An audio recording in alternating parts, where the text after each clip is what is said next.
मानव और नितिन दोनों ताजमहल देखने के लिए आगरा आए हुए थे। दोनों को आते समय बहुत ज्यादा रात हो चुकी थी, इसलिए दोनों ने एक होटल में एक कमरा बुक कर लिया, वो भी कमरा नंबर 314। कमरा बुक करने के बाद नितिन मानव से बोलता है कि यार मानव, मुझे बहुत तेज नींद आ रही है, अभी सो जाते हैं, फिर कल आराम से आगरा घूमेंगे और ताजमहल देखेंगे। मानव भी नितिन की बात मान लेता है और दोनों लोग सो जाते हैं। रात में मानव को प्यास लगती है और पानी पीने के लिए वो जैसे ही उठता है वैसे ही वो देखता है कि उसकी आंखों के सामने एक अजीब सी औरत खड़ी है। उसका सर उसके हाथ में है। मानव ये देखकर बहुत ज्यादा डर जाता है और उसके मुंह से चीख निकल जाती है। मानव की जोरदार चीख सुनने के बाद नितिन भी उठकर बैठ जाता है और बोलता है कि क्या हुआ मानव, तू इतनी जोर से चीखा क्यों? मानव बताता है कि यार अभी अभी यहाँ पर एक औरत खड़ी हुई थी जिसने अपना सर अपने हाथ में लिया हुआ था। नितिन बोलता है कि यहाँ पर तो कोई औरत नहीं है, तूने डरावना सपना देखा होगा।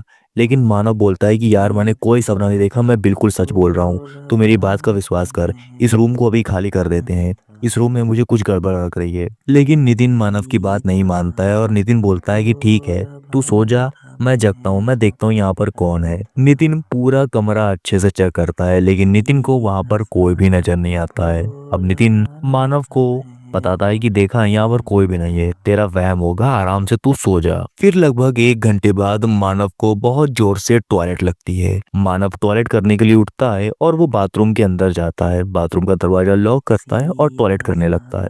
तभी अचानक मानव को ऐसा लगता है कि उसके पीछे कोई खड़े होकर सांस ले रहा है।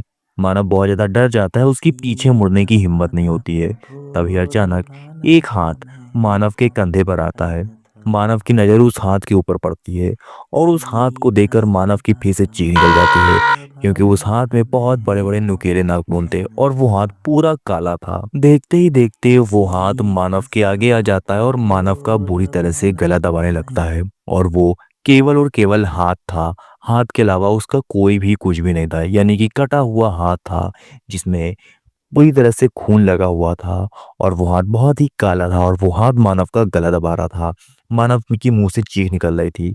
तभी अचानक मानव की नींद खुल जाती है और मानव सपना देख रहा होता है। मानव अब उठकर बैठ जाता है। तभी मानव की नजर मानव के सामने अपने पैर पर जाती है। मानव देखता है कि बेड के ऊपर से एक हाथ निकल रहा है और जैसे ही मानव की नजर उस हाथ के ऊपर जाती है तो वो हाथ तुरंत नीचे चला जाता है। मानव ये सब देखकर बहुत ज्यादा डर जाता है। वो फिर से नितिन को जगा देता है। नितिन को उठाकर मानव सारी बातें फिर से बताता है और नितिन एक बार फिर पूरे कमरे की अच्छी तरह से तलाशी लेता है और नितिन बेड के नीचे भी चेक करता है, लेकिन वहां पर नितिन को कुछ भी नहीं मिलता है। नितिन बताता है कि देख यार मानव, मुझे सोना है और अब की बार मुझे जगाया तो समझ लेना मुझसे बुरा कोई नहीं होएगा, मैं तुझे इस कमरे से बाहर भगा दूंगा और मैं अकेले इस कमरे में सोऊंगा। नितिन की बात सुनने के बाद मानव फिर से सो जाता है और अब की बार मानव ठान लेता है कि अब की बार वो डरेगा नहीं, बल्कि उसे जो भी कुछ नजर आएगा वो उसका डटकर सामना करेगा। मानव अभी सोया ही हुआ होता है, तभी अचानक से मानव को अपने गले में बहुत तेज दर्द महसूस होने लगता है। ऐसा लगता है कि कोई अपने हाथों से मानव के गले को दबा रहा है और जब मानव की नींद खुलती है तो वहीं कटे हुए हाथ मानव के गले को बुरी तरह से दबा रहे होते हैं। अब की बार मानव चिल्लाता नहीं है, बल्कि अपने हाथ के इशारे से नितिन को जगाता है और जब नितिन जगता है तो नितिन भी देख लेता है कि किस तरह से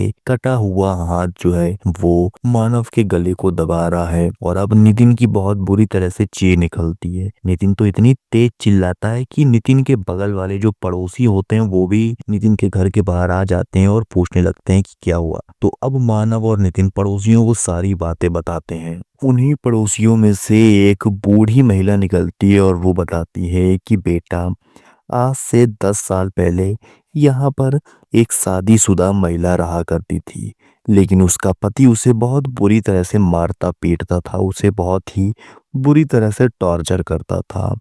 एक बार उसका आदमी दारू पीकर घर आया था।